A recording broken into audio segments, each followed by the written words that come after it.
요한 1, 2, 3서는 요한복음, 요한계시록과 함께 예수님의 제자였던 사도 요한이 쓴 책입니다. 요한은 100세 가까이 사신 것 같아요. 많이 사셨죠. 2000년 전에 100세 시대를 여신 분입니다. 그리고 80세에서 90세 사이에 요한복음을 쓰신 것 같고 95세 전후로 해서 요한계시록을 쓴 것 같아요. 그리고 요한 1, 2, 3서는 그 사이쯤에 기록한 것으로 이렇게 추측합니다. 이제 이거는 본문을 비교 분석하는 신학자들이 비교하면서 어떻게 발전되고 변화되는가를 찾아서 순서를 정하거든요. 그래서 이 모든 요한의 5권의 신약 성경 저작들은 다 요한의 생애 후반기 마지막 주님 만나기 전에 우리를 얘기하면 은퇴하고 집필했어 하는 것 같은 느낌이죠. 근데 요한은 은퇴를 희한한 대로 했어요. 에베소 교회에서 목회하다가 에베소로부터 한 90km 정도 배를 타고 가면 반모라는 섬이 있는데 작아요. 한나절 열심히 다니면 한 바퀴 돌 수 있는 섬이면, 한나절은 좀 무리다. 하루는 열심히 다니면 돌 수 있는 섬입니다. 가로 세로 한 15km밖에 안 되는 그런 섬입니다. 위아래로. 가로는 더 좁고요. 9km 된 데나. 그러니까 작은 섬에서 유배되면서 꽤 오래 계셨고, 그 일이 결국 그분이 글을 쓰시는, 성경을 우리에게 전달해 주시는 중요한 저자로 쓰임받는 기회가 됐습니다.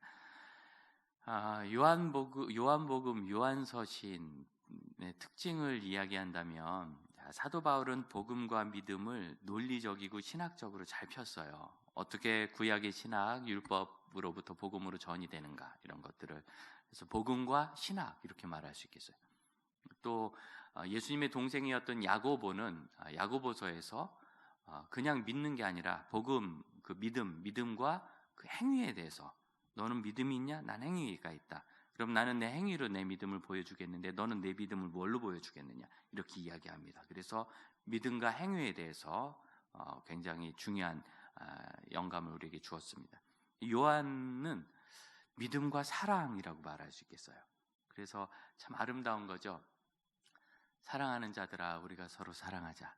사랑은 하나님께 속했으니 사랑하는 자마다 하나님으로부터 나서 하나님을 알고 사랑하지 않는 자는 하나님을 알지 못하나니 이는 하나님은 사랑이심이라. 참 아름다운 말씀 아닙니까? 하나님이 사랑이시기 때문에 하나님으로부터 났다면 사랑하게 되고 사랑을 안다는 거예요. 이 놀라운 이야기를 요한이 했습니다. 그런데 요한이 그렇게 성격이 이렇게 사랑하는, 우린 사랑 그러면 자꾸 이렇게 멜랑콜리해지는데 가을 됐는데 과연 그럴 만한 성품이었나? 요한은 원래 베드로와 함께 갈릴리 바다에서 고기 잡다가 예수님께 부름받았거든요. 그래서 베드로의 어부 친구라고도 이야기하고, 베드로가 동생 안드레와 함께 부름받은 것처럼 요한은 형 야고보와 함께 부름받았습니다. 베드로, 안드레, 야고보, 요한 네 사람이 고기 잡다가 주님을 만난 이야기 유명합니다. 그렇게 해서 주님을 따르다가 굉장히 중요한 제자가 됐어요. 70명의 제자들이 예수님께 있었고, 그 중에서 12를 사도로 세우셨고, 그 중에서 3사람은 특별히 더 양육하셨는데 그 중에 한 사람이 요한이었습니다. 굉장히 예수님께 가까이 갔잖아요. 그럼에도 불구하고 예수님의 그 생애 후반기에도 요한은 버럭버럭하는 사람이었어요.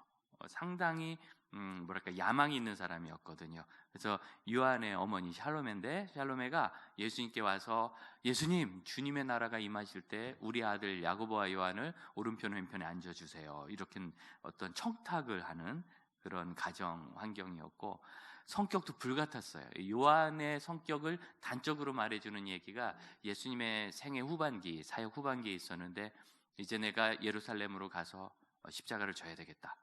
이제 한 6개월밖에 안 남은 거예요. 그래서 갈릴리로부터 예루살렘을 향해 가시면서 예수님께서 유대인들이 다니던 식으로 동편으로 돌아가지 않고, 요단강 건너도 피해가지 않고 직진해서 사마리아를 통과해서 가시는데, 사마리아 사람들이 예수님을 마을에서 영접하지 않고 배척을 했어요. 그 당시에 마을에 들어가지 못하면 들에서 노숙을 하게 되는 겁니다. 얼마나 화가 났겠어요. 그런데 요한이 그 사마리아의 마을에 대해서, 주님, 제가 이 하늘로부터 불을 명해서 이걸 태워버리길 원하십니까? 그러니까 벼락으로 이 마을을 멸해보겠다는 거예요. 소돔과 고모라처럼. 이야기가 농담같이 들리지 않은 거예요. 예수님은 요한을 꾸짖으십니다. 야단 맞은 거 보니까 농담은 아니었던 거죠. 그런데 여러분, 이 일이 예수님의 생애 전반기가 아니라 이제 마지막 십자가 지러 가시는 그러니 예수님께 양육 받을 만큼 2년 넘게 다 받아놓고 아직도 성질머리 못 고친 사람이 요한이에요. 그렇게 화가 나가지고 그 분노 많고 성격 급해서 예수님이 이름을 지어주셨어요. 시몬은 너는 믿음이 반석 같구나. 반석 같은 믿음이 되라. 베드로 반석. 요한은 너는 성질이 급하구나. 벼락의 아들 보아너게. 이렇게 했어요. 혹시 남편 중에서 불벼락 같은 사람하고 사시는 분 계십니까? 안 됐습니다. 어쩌다 그렇게 말했는지. 이렇게 성질 급하고 버럭버럭하는 사람을 대하는 제일 좋은 방법은 뭐죠? 피하는 거죠. 가까이 하기 어려운 사람. 참 힘든 성품이에요. 그런데 여러분, 그 요한이 예수님 승천하시고 인생 80년 되었을 때 예수님 만나고 50년쯤 지난 거예요. 인생이 성숙하자 사랑하는 사람. 이 요한 일서를 시간을 가지고 읽으실 때 사랑이라는 단어의 관점을 가지고 읽으시면 요한 일서는 이 초대교회에 있었던 심각한 이단에 대한 이야기를 많이 하거든요. 그럼 여러분, 이단 그럼 무슨 생각나세요? 신천지, 통일교, 인상이 써지지 않습니까? 혹시 이렇게 째려보게 되지 않습니까? 그런데 요한은 그 이단과 이단의 잘못된 사상에 대해서 경고하면서도 그래도 우리는 서로 사랑하자. 사랑해야 된다. 사랑해야 하나님을 아는 거다. 어떻게 이럴 수 있을까요? 그래서 요한은 사랑의 사도라 부름받고 그래서 성품이 변한 거예요. 여러분, 이게 기적입니다. 그 불같은 성격이 어떻게 바뀔까? 그래서 제가 신학교 다닐 때부터 요한의 그 불같은 성격이 이렇게 사랑하는 성품으로 바뀐 것을 많이 묵상하고 연구하고 싶었어요. 왜? 내가 교회에서 보니까 제가 섬기는 교회는 불같은 성격이 나이 먹을수록 더 불같아져. 거기에다 곤조도 생겨. 그래서 그냥 완전히 벽창호처럼 돼가지고 바뀌질 않아요. 그래서 아니, 꼭 죄다 사춘기 같아. 주일학교를 해도요, 3학년, 2학년 이런 초등학생들 하면 좋아요. 그럼 얘가 1년쯤 되면 이렇게 자라면서 조금 어른스러워지거든요. 5학년 하면 갈수록 사춘기가 깊어져. 그래서 1월보다 더 처참한 애가 돼요, 막. 그래서 힘들거든요. 어떻겠어요? 목회를 하면 성도들이 예수님 사랑으로 변화되고 예수님다운 성품 배워가고 이렇게 되면 좋잖아요. 막 연구를 하면서 어떻게 예수님이 이렇게 바뀌었을까? 요한이 이렇게 바뀌었을까?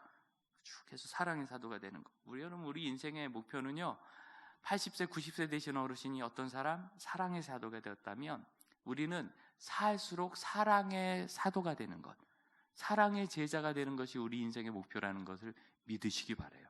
사랑의 사람이 되는 것. 어떤 열매보다도 사랑이라는 열매를 잘 맺어야 돼요. 그런데 요한이 과연 왜 사랑하게 되었을까? 그랬을 때 성경에서 아주 중요한 힌트가 하나 나와요. 이 당시에 이 글을 쓰는 분들은 그 글 안에 자기 이름을 밝히지 않았어요. 그리고서 자기를 별명을 지어서 불렀습니다. 호를 짓듯이. 근데 별명을 지어서 부를 때 사실 호가 별명이잖아요. 그 한자를 섞어가지고 자기가 추구하는 것을 거기다 집어넣죠. 그런데 요새는 먼지라는 별명을 가진 분이 쓴 글이 아주 한참 히트였는데 그런 거죠. 한자로 쓰니까 진인이 희한해 보이지만 먼지 같은 사람 이러면 알잖아요. 그렇게 해서 별명을 짓는데 요한이 자기를 뭐라고 불렀느냐면 요한복음에서 예수님께서 사랑하신 제자라고 적었어요. 예수님께서 사랑하신 제자. 예수님과 나와의 관계에서 어떤 기억을 가지고 계세요? 벌써 예수님 믿고 50년 넘으신 분 계시잖아요. 그럼 이제 요한만큼 한 거예요. 요한복음 기록한 요한만큼 예수님을 만난 거예요. 오랫동안. 그랬을 때 이제 50년을 지난 내 인생을 돌아보면서 예수님께 나는 어떤 사람인가? 나는 사랑하셨던 사람이다. 예수님의 사랑을 받은 사람이다. 여러분 혹시 그렇게 말씀하실 수 있어요? 요한은 그렇게 자기를 이해한 거예요.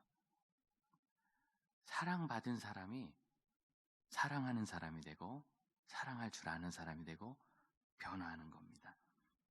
그리고 이 사랑을 요한은 이 성경에서 우리에게 보여줍니다. 자, 우리가 읽은 성경 21절을 보면 하나님을 사랑하는 자는 또한 그 형제를 사랑할지니라. 사랑에 대한 이야기를 하죠. 2절, 5장 2절 하나님을 사랑하고 그의 계명을 지킬 때 우리가 하나님의 자녀 사랑하는 줄을 아느니라. 사랑에 대한 이야기를 계속하며 사랑해야 된다. 그리고 4절, 무릇 하나님으로부터 낳은 사람마다 세상을 이기니 세상을 이기는 것은 우리의 믿음이다. 이 말씀은 이제 다시 말씀드리면 이렇게 되는 거예요. 무릇, 그러므로 하나님께로부터 난 자마다 세상을 이기느니라. 여기 한글 성경에 빠졌는데 원문에는 그리고가 있습니다. 그리고 세상을 이기는 승리는 이것이니 우리의 믿음이다. 참 개역 성경이 번역을 잘했어요. 한글 성경 중에서 최근에 현대어 번역들, 현대인의 성경, 새번역 성경 이런 걸 보면 이 구절을 이렇게 번역해요. 세상을 이기는 사랑의 길은 우리의 믿음이다. 세상을 이기는 승리의 길은, 세상을 이기는 승리의 방식은, 승리하는 비결은 우리의 믿음이다. 승리하는 어떤 방법으로 믿음을 얘기하는데 그건 잘못된 번역입니다. 전통적인 영어 번역들과 개역 성경이 맞던 게 맞아요. 이 본문을 그 헬러어대로 풀어 번역하면 이렇게 됩니다. 그리고 이것이 세상을 이긴 승리다. 우리의 믿음. 이렇게 돼 있어요. 승리다. 승리가 믿음이라는 거예요. 승리하기 위한 길이 믿음이 아니고, 그러니까 way to victory가 아니라 빅토리예요. 빅토리. 승리 그 자체. 세상을 이긴 승리가 믿음이다. 여러분 믿음 있죠? 예수님 믿으시죠? 네. 죄 사함 받는 것을 믿으시죠? 주님께서 우리를 천국으로 인도하시는 걸 믿으시죠? 하나님의 영 성령께서 우리를 떠나지 않고 인도하시는 것을 믿으시죠? 그런 믿음은 여러분 이미 세상을 이긴 거예요. 이제 내가 이렇게 믿으니까 지금부터 세상을 이겨야지 하는 것이 아니라 이미 승리라는 거예요. 특히 여기 세상을 이기는 승리라고 되어 있는데 이 이기는 이란 단어, 이 승리가 두 번이 되어 있거든요. 헬라어를 보면 세상을 승리하는 승리 이렇게 돼 있어요. 세상을 이기는 이김. 그래 옛날 성경에는 이김이라고 했죠. 같은 단어라 그래요. 같은 단어의 분사와 명사인데, 그런데 이 분사는 세상을 이기는 이라는 이 단어는 여기서 과거에 있었던 의미 있는 기억을 말합니다. 경험. 그러니까 쉽게 얘기하면 그냥 언젠가 이기겠지 뭐 이런 게 아니라 진짜 이긴 거예요. 우리가 세상을 이긴 거예요. 믿음이 있다는 것 자체가 내가 이겼나 할 필요가 없어요. 믿음이 있으면 이미 이긴 거예요. 그럼 뭘 이겼다는 것인가? 내가 사단을 이겼나? 도전을 이겼나? 난 지금도 이렇게 가정 문제로 어려운데, 직장 문제로 지금도 이렇게 어려운데, 우리 자녀 때문에 이렇게 어렵고, 나는 건강 문제를 아직도 해결하지 못했는데 도대체 내가 뭘 이겼다는 것인가? 그랬을 때 그 이김이 위로 올라가면서 보이는 겁니다. 3절, 하나님을 사랑하는 것 이거니 우리가 그의 계명을 지키는 것이다. 이 계명이 뭐죠? 5장 1절 후에는 4장 21절, 우리가 이 계명을 주께 받았나니, 주께 받은 계명이죠. 요한복음 14장, 새 계명을 너에게 주노니 서로 사랑하라. 너희가 서로 사랑하면 이로써 세상이 너희가 내 제자인 줄을 알 것이다. 이 계명은 사랑의 계명입니다. 얼마나 중요한 말씀인지 몰라요. 여러분 유대인, 요한은 유대인이거든요. 유대인들은 구약의 계명을 지키느라고 아주 그냥 난리가 아니에요. 지금도 그거 율법 계명 지키느라고 보통이 아닙니다. 그런데 그 계명을 다 완성하는 새 계명을 주었다는 거예요. 그 계명이 뭐냐? 사랑한다. 여러분 이렇게 중요한 게 어디 있어요? 여러분 계명이 모세오경에 가득 적혀 있거든요. 그걸 새 계명 하나로 정리해 주신 거예요. 서로 사랑하라. 얼마나 좋아요. 이렇게 중요한 말씀이 마태, 마가, 누가, 요한복음 중에 요한에만 있어요. 오병이어 중요하죠. 오병이어는 마태, 마가, 누가, 요한에 다 적혀 있어요. 그런데 제가 생각해보면 오병이어 보리떡 5개 물고기 2마리로 5,000명이 먹고 12바구니가 남았다. 저는 그거보다는 죽은 사람 살아나는 게 더 놀라운 것 같아. 아닌가요? 한번 생각해봐요. 오병이어가 더 놀라워요? 아니면 죽은 사람 살아나는 게 더 놀라워요? 아니면 오병이 감이 더 놀라워요? 뭐 다 놀랍지만, 그런데 오병이어를 그렇게 중요해서 성경이 기록했다면 그 구약을 정리한 새 계명은 얼마나 중요합니까? 근데 그것을 인생을 요한이 100년 산 이유가 거기 있죠. 요한의 형 야고보가 목이 잘려 순교했습니다. 그렇게 순교하면 그 사랑의 계명을 완성을 해보지 못하는 거죠. 받았지만 그것을 본 요한이 마음에 얼마나 분노가 일겠어요. 자기 형이 그렇게 너무 억울하게. 그런데 그런 모든 상처와 고통을 겪은 요한이 인생의 말년에 사랑, 믿음을 그렇게 정의했어요. 그 계명으로. 아까 말씀드렸지만 새 계명은 예수님께서 마지막 식사 자리에서 주신 것이지만 50년 전에 주신 것이지만 50년 지나서 돌아볼 때 예수님께서 주신 그 새 계명이 너무 귀중한 거라 요한이 새 계명을 너에게 주는 적은 겁니다.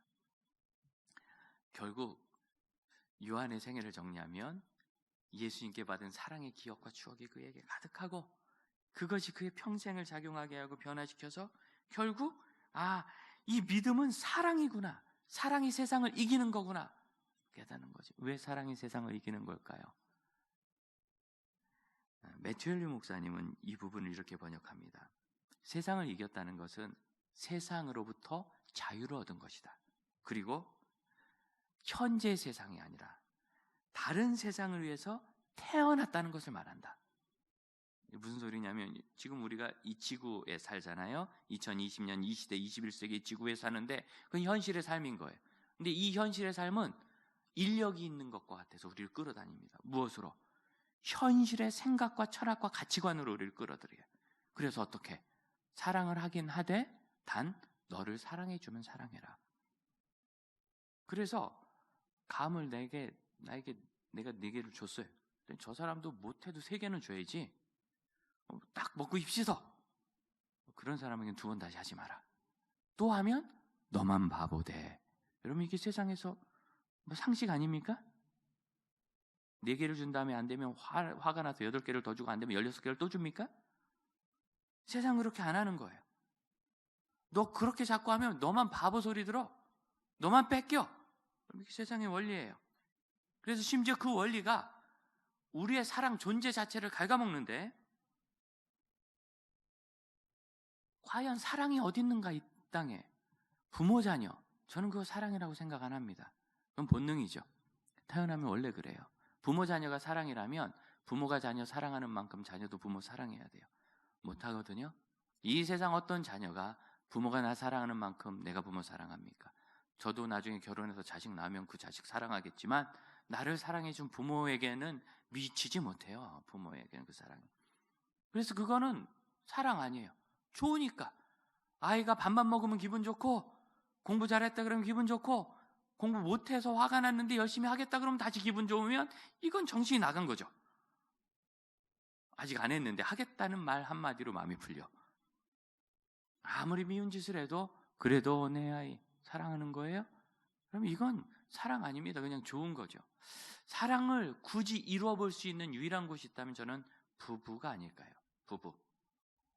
어쩌다가 그런 인간을 만났는지 여러분. 그래서 참 이렇게 어렵잖아요. 그런데도 같이 살아요.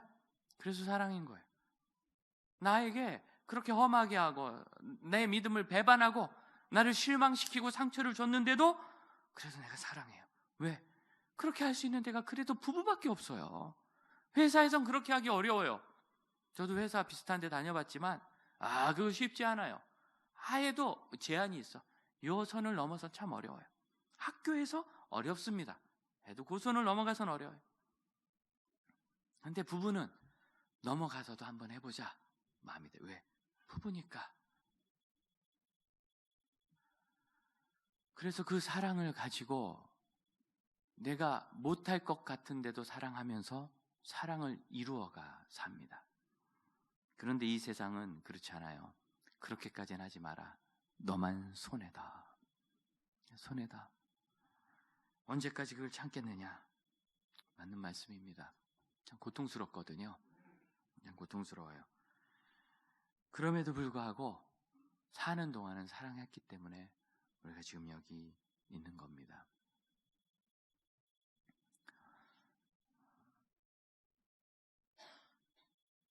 그런데 말이죠. 이 세상에 그런 이기적이고 탐욕 있고 그다음에 폭압적인 갈취하는 방식에 대하여 그리스도는 주고 참으시고 잊으시고 기억하지 않고 다시 주시는 것으로 새 계명을 우리에게 주십니다. 사랑을 하는 거예요. 그런 사람은 정말 세상에 매이지 않는 거죠.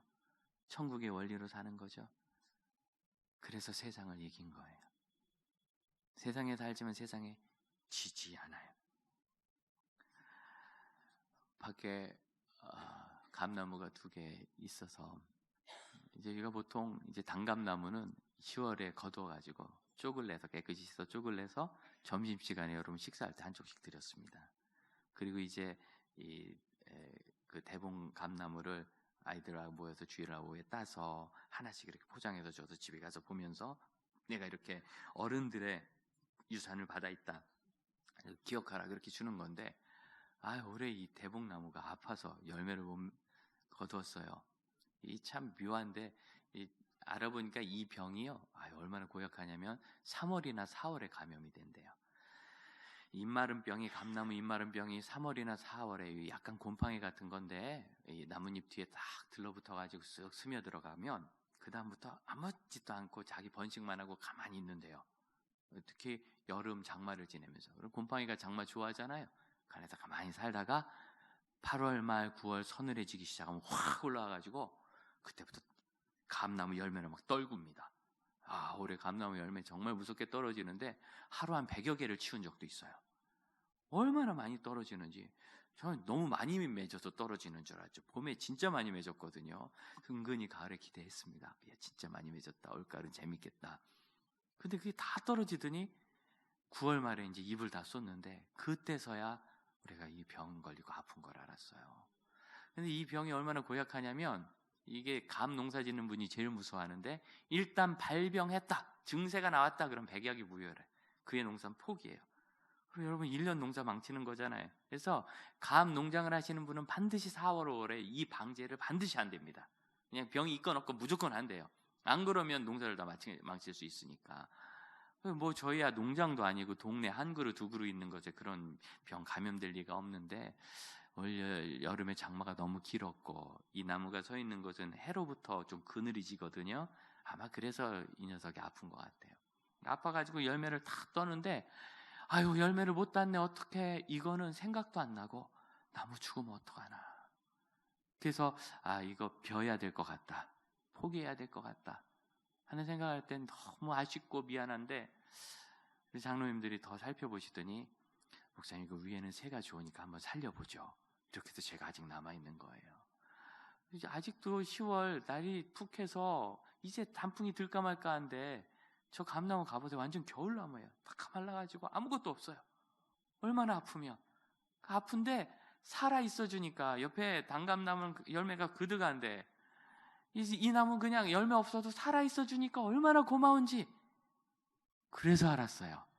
제가 감 따먹어서 이 나무를 좋아한 줄 알았더니 이 척박한 주차장 한켠에 이 나무가 살아있어 주는 게 우리가 고마웠던 거예요. 열매를 먹을 땐 좀 미안했어요. 야, 이 조그만 땅에다 심어놓고 뭐 자란 거 있다 이거 따가나. 근데 여러분 또 안 따가면 그 다음에 잘 안 맺습니다. 꼭 따고 나무를 가지를 해줘야 감나무 열매를 맺거든요. 이렇게 따야 되는데 이거 조그만 땅에서 미안했어요. 근데 올해는 아무것도 안 주니까 야속하지는 않고 네가 살아만 있어줘도 고맙고 여기 있어도 고맙다. 여러분 이게 사랑이죠. 당신이 뭘 해줘서 고맙고 당신이 뭘 벌어와서 고맙다가 아니라 죽지 않고 살아서 고맙다, 있어서 고맙다. 여러분 이건 세상에 없는 겁니다. 그럼 원수 덩어리 너 죽고 나 죽자 이렇게 하게 되는 거죠. 그런데 이 감나무가 아프니까 우리에게 이 감나무에 대한 사랑이 있었구나 하는 게 처음 드러나는 거예요. 노동자 시인이었던 박노해 시인은 감옥에서 그런 시를 썼답니다. 사람에게 사람의 중심이 있는데 이 중심은 뇌도 아니고 심장도 아니고 폐도 아니고 사람의 중심은 아픈 곳이다. 무릎이라도 깨지면 이 무릎 물 들어갈까봐, 어디 스쳐도 더 아플까봐 다리 절면서, 다리 저는 것 자체가 그걸 보호하는 거거든요. 바지라도 입으면 어디 닿을까봐 조심조심합니다. 그 계속 살피는 거예요. 갑자기 무릎이 중심이 돼버리는 거죠. 또한 이야기합니다. 공동체의 중심은 아픈 사람이다.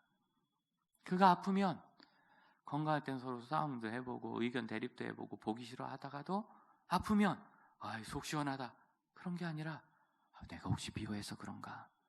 하나님이 다른 기도는 안 들으시든지 그 집사 때문에 속상해 죽겠어요 하는 기도는 들으셨나? 오만 가지 생각이 들면서 미안하고 보고 싶고 안타깝고, 그럼 저 뭐가 생겨나요? 내가 잊고 살았던, 그분을 사랑하고 있었던 내 안의 사랑이 각성이 되는 거예요. 그래서 비로소 여기가 공동체가 되는 겁니다.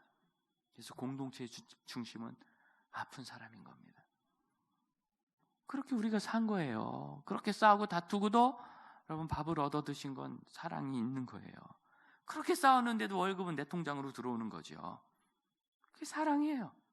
결국은 우리는 그렇게 살아가고 그 일로 인하여 진짜 부부가 되고 진짜 공동체가 되는 겁니다. 없어서, 못나서, 그래서 사랑이 남습니다.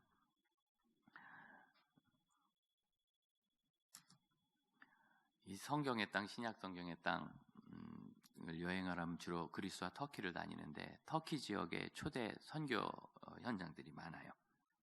거기 가면 어디서 제일 은혜를 받느냐? 지하 도시들이 갑바도기아 지역에 있는데 그 지하 도시 중에 제일 큰 게 데린쿠유입니다. 데린쿠유에서 사람들이 제일 은혜를 받습니다. 원래는 전쟁 나면 마을 사람들이 숨어가려고 지하에 땅굴 팠던 건데, 박해가 너무 심하고 길어지니까 그리스도인들이 거기를 들어가기 시작해서, 데린쿠유는 지하 12층인데 지금 뭐 5층 정도인가 이렇게 발굴이 됐어. 나머지는 안에 똑같이 생겼으니까. 그리고 기독교 유적이니까 이슬람들이 그렇게 뭐 유쾌하지도 않고. 그런데 그 지하에 1만 명에서 2만 명의 사람들이 살았어요. 왠지 따라가면서 여기가 예배드렸던 예배당입니다. 여기가 지하에 있는 마구간입니다. 여기가 학교입니다. 여기는 신학교입니다. 설명을 듣고 하나하나 내려가면 어떻게 이런 지하에서 빛도 제대로 안 들어오는 데서 이렇게 살았는가? 너무너무 미안하고 가슴 아프고 그들의 신앙이 은혜가 돼요. 무언 지하로 쉬무요? 사도답게 일어나서 가서 복음을 전하다 순교해야지, 이런 생각 하나도 안 들어요. 여기서 이렇게 살아서 신앙을 지켜서 그것이 우리에게까지 왔구나. 너무 고맙고. 로마의 카타콤은 어때요? 콜로세움은 지금 봐도 너무 멋있습니다. 세상에 로마 시대에 만들어 놓은 물길하고 땅 길을 지금도 써요, 그 사람들이. 그 대단한 문명 좋지만 제일 큰 감동은 지하 묘지 카타콤에서 신앙의 자유를 얻지 못한 사람들이 신앙을 지키려고 내려 들어와가지고, 그게 다 묘지거든요. 그리스도인들 묘가 있는데 어디 가면 1m도 안 되는 작은 석관들이 쭉 있는 데가 있어요. 영아들 묘지입니다. 태어나서 한 번도 햇빛 구경을 못한 아이들이 어려서 죽으면 그 아이에게 녹색이 무슨 의미일까요? 거기서 죽은 아이들의 그 석관을 보면 마음이 그렇게 아프고, 거기서 그렇게 박해받으며 신앙생활한 사람 앞에서 난 정말 아무것도 아니구나 그런 생각을 합니다. 우리의 믿음, 우리의 열매, 우리의 사랑, 이게 다 무슨 의미가 있는 거예요? 정말 아름다운 인생은 어떤 겁니까? 2020년 참 어렵게 코로나로 살아가지고 10달을 살았는데 별로 한 것도 없고 답답하고 예배도 잘못 드린 것 같고 직장생활도 시원찮고 학생들 공부 제대로 못했고, 그래서 한 3월인가 어떤 아이가 인터넷에 썼던 글이 생각이 나요. 무슨 이런 해가 다 있어요. 우리 전 세계 80억이 다 합의해서 2020년을 지우죠. 그리고 내년에 다시 2020년 하재. 그냥 대학생들 3학년 되지 말고 그냥 2학년 하고 그냥 그렇게 하재. 월급은 반납해야 되나? 어쨌든 그냥 그렇게 아무것도 한 게 없으니까. 그 말 들으면 웃으면서도 그런 것 같기도 하잖아요. 한 게 없어서. 그래서 아주 힘들어 죽겠답니다. 여러분 가만히 생각해 보세요. 이 한반도 1960년대 후반 70년대부터 비로소 이제 가난을 벗어나서 살기 시작해 좋을 때, 저는 그때 딱 태어났어요. 69년 말에. 그래서 70년 되면서 잘 살고 이제 좋은 시대에 산 거예요. 왜 좋은 시대냐면 갈수록 나라가 부해지니까. 옛날엔 냉장고가 없었는데 냉장고가 생기고, 그러더니 양문으로 열고 김치 냉장고도 사게 되니까 좋아지는 거예요. 하지만 여러분 생각해 보세요. 그전 5,000년은 이 한반도 너무너무 가난하고 배고팠던 땅이고요. 5,000년 고사하고 우리가 산 70년대 이후로 50년 전에 50년 생각해서 1910년부터 60년까지 일제시대 구한말에 대동아전쟁 일본이 하면서 패망이 짙어지니까 악착같이 어떻게든 버텨보려고 전쟁 물자 부족하니까요. 집에 있는 세숫대야 요강단지 숟가락 밥그릇까지 다 뺏어가서 그걸로 포탄 만들어서 쐈어요. 강화도에 가면 자랑하는 게 하나 있는데 종입니다. 이 놋종을 뺏어가다가 배를 띄우는데 풍랑이 나서 할 수 없이 놓고 도망갔다. 그래서 그걸 지금도 자랑해요. 별걸 다 자랑한다. 얼마나 나라가 힘들면 예배당 종까지 뛰어갔을까요? 그렇게 험하게 살았어요. 그러니 여러분 이 조선반도에 살던 그 조선인들은 얼마나 피폐했겠어요. 전쟁 물자로 다 착취당하니까. 이제 일제시대가 끝난가 그랬더니 6.25가 생겨가지고 그나마 남아있는 땅이 잿더미가 됐어요. 여러분, 우리가 살아온 50년 이전에 50년을 사신 분들은 불행에 지극한 가난을 살다가 갔어요. 그들 앞에서 우리가 아직 1년도 안 된 이 코로나 1년 의미 없네, 값없지 않네, 힘들어 죽겠네. 여러분, 우리가 정말 이런 얘기 할 수 있는 거예요? 너무 밝은 시대를 50년간 살아오다 보니까 어두운 시대를 보내는 방법과 그런 가치조차를 상실해버린 거예요. 가만 보세요. 우리가 역사와 민족적으로는 그랬지만 개인적으로는 우리가 다 힘든 시기 살아오지 않았습니까? 정말 죽음 같은 때, 어려운 때, 절망하는 때, 너무 고통스러운 때, 그런 질병, 약함, 오해받고 억울한 일 우리가 다 당했잖아요. 근데 그 일을 지내서 여기까지 왔을 때 돌아보면 알아요. 그때가 내 생에 하나님의 은혜가 떨어지는 때였다는 거. 돌아보면. 그리고 저는 2020년이 우리에게 그렇게 은혜의 해로 다시 기억될 날이 올 거라고 믿습니다. 12제자가 있는데 요한이 더 사랑받았다고요? 가만 생각해 보세요. 예수님이 그런 분이겠어요? 12 중에 요한을 편해. 예수님 그런 분이겠어요? 12에게 다 은혜가 떨어집니다. 하늘에서 비가 내려오는데 이 비의 이름이 은혜입니다. 다들 비 온다 하고 잊었는데 한 놈은 컵을 들고 이 비를 받았어요. 은혜를. 그럼 그에겐 은혜가 있는 거예요. 12이 다 사랑을 받았지만 그 사랑이 담긴 곳은 요한의 삶뿐이었어요. 요한은 어떻게 그 사랑을 자기 삶에 담았을까요? 여러분, 2020년에 전 세계 80억 명이 사는데 모든 곳에 하나님의 은혜가 있고 모든 그리스도인들에게 하나님의 사랑이 있습니다. 그때 여러분 그 사랑을 내 삶에 담으십니까? 아니면 흘려 보내고 계십니까? 무엇으로 내 삶에 하나님의 사랑을 평가하십니까? 열려있는 감나무 열매입니까? 아니면 잎사귀입니까? 그것이 없으면 나는 하나님의 사랑을 받지 못한 것이랍니까?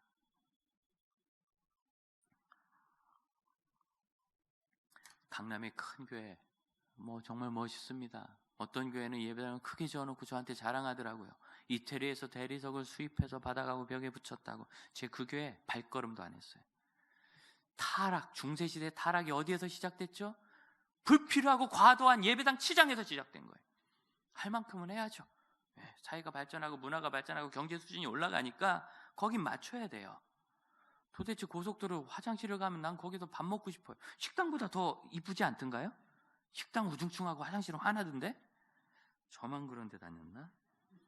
그러신 시대니까, 시대가 그러니까 예배당도 거기 수준을 맞춰야 합니다. 그러나 과도해서는 안 됩니다. 전 그 교회 정말 앞으로도 안 갈 겁니다. 자랑할 게 따로 있지. 정신을 못 차리는 거죠. 하지만 서울에 사는 특히 한국의 그리스도인이라면 꼭 가봐야 될 게 어디죠? 저희 양화진의 외국인 묘연은 가봐야 돼요. 고종황제께서 이 땅에 양인들이 들어와서 죽었을 때 사대문 안에 묻히면 왕실에 좋지 않다 기운이. 그래서 멀리 쫓아놓은 곳이 저 잠두봉 양화진이었어요. 양반들이 언덕 위에 올라가서 술잔 기울이든 풍류하던 곳인데 그 밑에 있는 그 동산 아래 땅을 하사하셔서 거기에 외국인 묘원을 세웠습니다. 그래서 그곳에 조선에 와서 선교하시던 선교사님 100여 분의 묘지가 조성되어 있습니다. 그 선교사님 아닌 분들도 있고, 그곳에 있는 선교사님들 한 분 한 분 보면 여기 와서 그 어둠의 나라에 질병과 가난이 극심한 곳에 생애를 바치셨는지. 그 중에 루비 캔드릭 선교사님이라는 분이 계세요. 여성인데 싱글이었어요. 루비 레이첼 캔드릭 선교사님은 25에 여름에 조선에서 순직하셨습니다. 그럼 몇 살에 왔는가? 24 가을에 오셨어요. 24 9월에 조선에 오셔서 11월에 개성 가서 사역하다가 급성 맹장염이 와가지고 6월에 서울에 와서 세브란스에서 수술 받았는데 회복 못하고 돌아가셨어요. 1년도 안 된 시기에 그분이 무슨 일을 했을까요? 조선말이나 좀 할 줄 알았을까요? 조선말 배우기가 얼마나 어려운데요. 그런데 그렇게 돌아가셔가지고 그 묘위에 뭐라고 써있어요? 그분이 하신 얘기, 만일 나에게 1000개의 생명이 있다면 전부 조선을 위해 바치겠다. 이야기는 그 100년 전에 데이빗 브레이너드 인디언 선교사가, 미국인 선교사가 인디언 선교하면서 일기에 쓴 얘기인데, 미국인 선교사님들은 그걸 다 배우고 그걸 가슴에 품고 살았어요. 여러분들이 그 이야기를 했어요. 루비 선교사님이 이 자매가 한국에 와서 하신 거는 그냥 왔다가 죽은 거예요. 하지만 그분이 가졌던 소망, 루비 캔드릭을 검색하면 부모님께 썼다는 편지도 있고 그런데 그 가짜입니다. 제가 읽어보니까 1906년 7년에 와가지고 조선은 너무나 위험하고 순교하고 다 선교 다 철수 명령. 1907년에 평양 대부흥 운동이 일어났어요. 그때는 아닙니다. 그 전에 신미박해, 병해인 박해 때 그런 일이 있었던 거고, 루비 선교사님이 오셨을 때는 이제 막 교회가 부흥하기 시작할 때예요. 그때 와서 그 부흥의 꽃을 피지 못하고 향기만 맡고 가셨어요. 그래서 그 삶이 의미 없나요? 우리는 참 아름다운 세상을 살고 있어요. 사랑 때문에. 무엇을 가지고 하나님께서 나를 사랑하신 것을 알고 내가 하나님 뜻대로 살겠습니까?